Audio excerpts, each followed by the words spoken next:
বিশ্বাস করো আজকের আমার এই ব্রাইডটিকে সাজাতে এসে আমি পুরো আমি কি কোনো মন্দিরে সাজাতে এসেছি নাকি কোনো বিয়ে বাড়ি।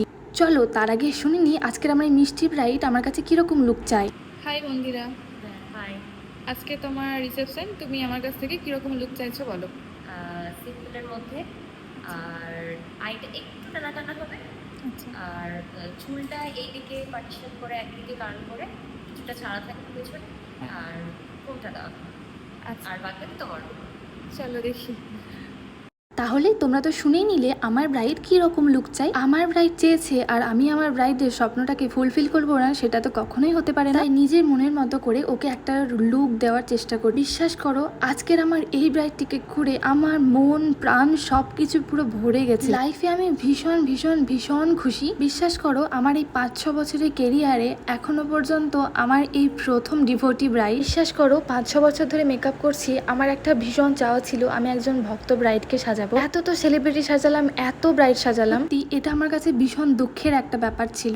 আমার প্রভু আমার মনের ইচ্ছাটা পুরোপুরি পূর্ণ করে দিল। আজ পর্যন্ত আমি আমার প্রভুর কাছে যা যা চেয়েছি আমি সব কিছুই পেয়েছি, আর প্রভু আমার এই ইচ্ছাটাও পূরণ করে দিল। আজকের আমার এই ভক্ত ব্রাইডকে সাজিয়ে আমার ভীষণ ভালো লেগেছে। একটা সুন্দর স্নিগ্ধ লুক আমি দিয়ে, আর সব থেকে সুন্দর আর গর্বের বিষয় হচ্ছে এই তিলকটা আমি নিজের হাতে আজকে আমার ব্রাইডকে করে দিয়েছি। এতদিন তো নিজে নিজেই তিলক করেছি, নিজের উপরে ছাড়া কাউকে তিলক করে দিইনি। এই প্রথমবার আমি আমার ব্রাইডকে তিলক করে দিলাম। আচ্ছা আমার করা আমার এই ব্রাইডের কপালে তিলকটি তোমাদের কেমন লাগলো তোমরা কিন্তু অবশ্যই কমেন্ট করে জানিও। আর আজকে আমি ভীষণ খুশি রাধারানীর একজন ভক্তকে সাজাতে পেরে। রাধারানীর এই সুন্দর মিষ্টি ভক্তকে তোমাদের কেমন লাগলো তোমরা কিন্তু কমেন্ট করে অবশ্যই জানিও। সবাই কমেন্টে রাধে রাধে লিখে যেও।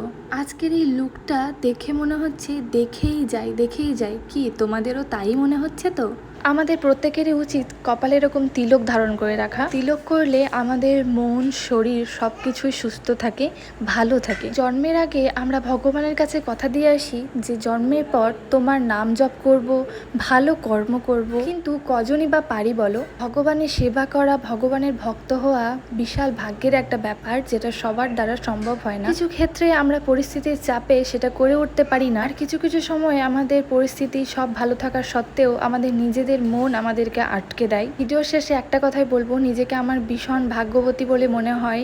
আমি সনাতন ধর্মে জন্মগ্রহণ করতে পেরেছি এবং এক চক্রাতে জন্মগ্রহণ করতে পেরেছি, এক চক্রা ধামে জন্মগ্রহণ করতে পেরেছি। এটা আমার কাছে ভীষণ সৌভাগ্যের একটা ব্যাপার। একটা কথা বলি, যখন থেকে আমি সাজাতে শুরু করেছি বা যখন থেকে আমি লজটার ভিতরে গেছি তখন থেকে কন্টিনিউ, যখন থেকে আমি সাজাতে গেছি আর যখন আমি সাজিয়ে বেরোচ্ছি তখনও পর্যন্ত প্রথম থেকে লাস্ট পর্যন্ত ভগবান